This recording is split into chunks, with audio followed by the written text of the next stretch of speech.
Okay, we'll start with the mustard C53S size 10. This is a Mayfly dun that is meant to imitate the larger mayflies, the vulgata and the danica, coffin fly if you're in the United States. So we'll just attach our, this is a kind of creamy yellow tying thread, we'll just go back there, get rid of that. It's a very good pattern, it gives a great footprint or silhouette. What we need now is a little bunch of moose body hair. This wants to be about the length of the hook, so we'll tie this in here. Now you don't want to go too tight with that first turn, otherwise it'll all flare. We don't want that, so we make a few turns just to keep it in position. That's perfect, and then we can tighten up a little bit. But what happens now, if you want to go up all the whole body, is you'll see that the front hairs start to flare. It makes it a little difficult. So if you pull those back and you go forward to where the thorax begins, then you can pull these over, and we'll take a wrap just to hold them in position, and then we can go back, because we want a nice taper on the body here. We want a nice fat body for these Mayfly duns. So we go back here, and then we can go back up and give the body a bit of a taper. But we'll go to that. I can remove all the butt ends.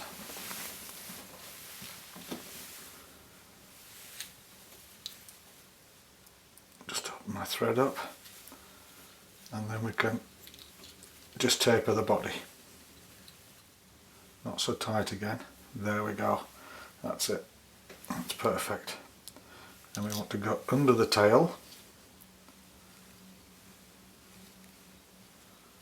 and then just a wee ways up to that. Now what we want is 3 moose mane hairs, 2 brown, 1 black. So we'll line the cut ends up, not the pointed ends, and then we trim these off to the same length, and then we can tie these in.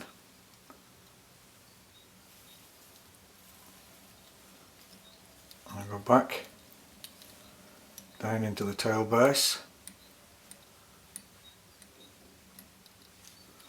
like so, and then we can go up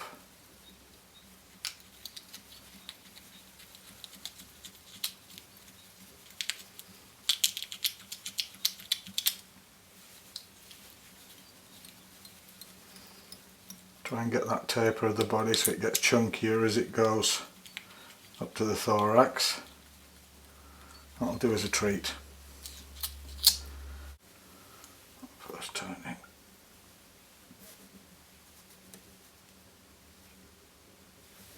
There we are. And keep the hairs parallel, as you can see there, as parallel as you can. You can adjust this as you go. Now, the point of using the 2 brown tip ones is that you get this nice gradation of the body, becoming dark here and then becoming lighter as you go up towards the thorax. One of them broke there, but I can manage.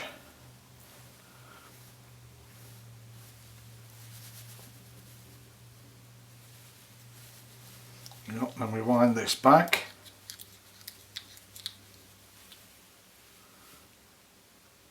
And we just lock those down like that.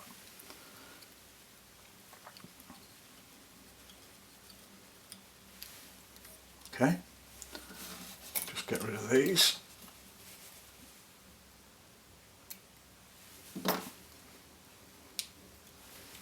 Tie that down. Now what we need is just to go forward to about, we need to put a little bit of a foundation down there. I can come back again now to there. And we need some mallard flank for the wings. So we just take, let's see where I am here, I need to go a little bit further forward, back there will do. I'll tie that one in there, go back a wee bit. Now you can tie in one bunch here and split it, but I find you have much better control over the wing if you tie in two bits here. And the way I do this is I just use the tip, if you can see there, of a mallard flank. Do we want this one in the same length, approximately?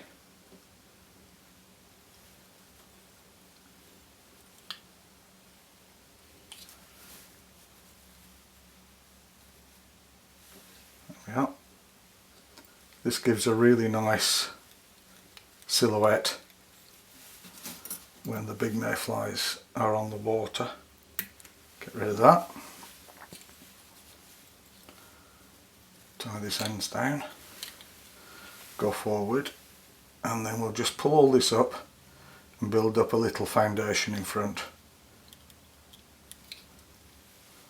just to keep these wings up. There we go, that's what we want. And we can separate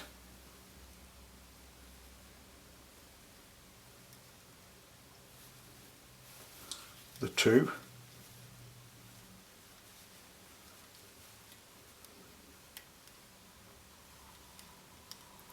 A couple of turns there. We'll pull this all back. Oops. A couple of turns there. That's great. That's just how we want it. A few more turns in front, just to give it a bit of a more. There. Beautiful. And we go back here to the body, and then what we need is two, these are furnace hackles, but you can use badger or silver badger, golden badger. And we want to tie these in together.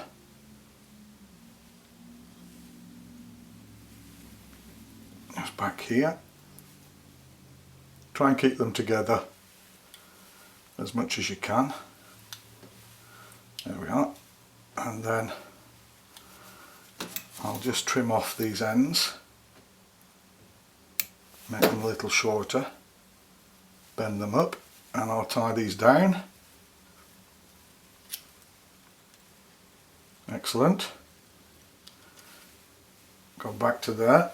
Then we need a little bit of cream dubbing just for the thorax. You can use peacock herl if you wish, but the cream dubbing is the standard. Just go forward with this a little bit more.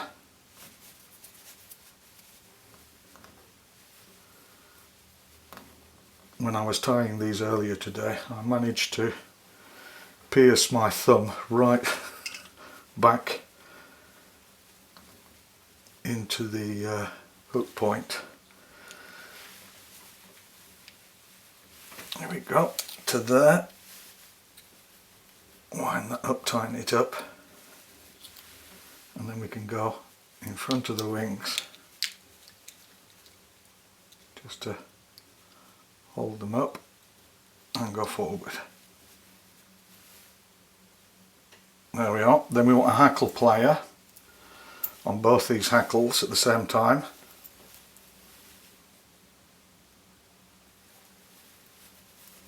Looks like I've got them there. And we go forward.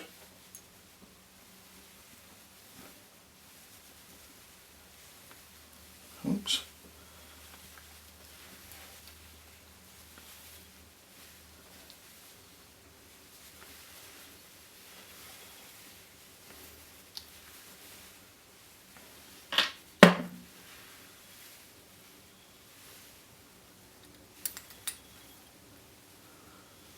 in front.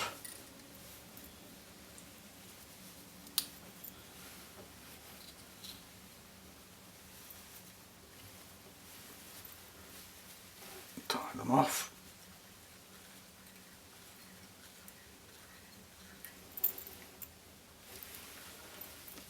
Look at that. Put the first whip finish in just to keep everything in position. There we go. Then we can pull off the hackle points. We can take a drop of varnish, too much, on there, and then we'll just put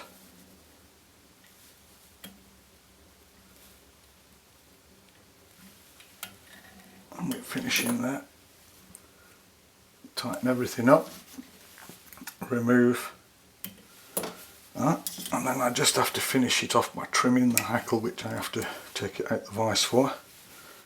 So I just trim the hackle off on the underside like so.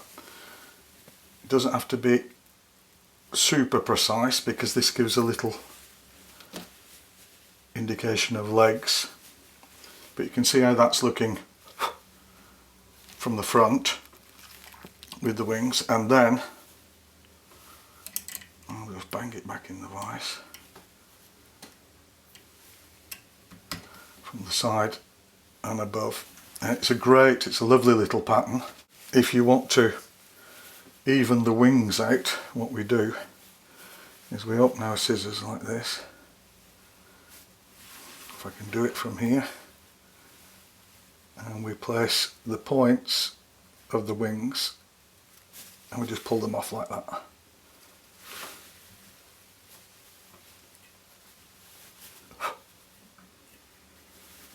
There we go. Thanks for watching.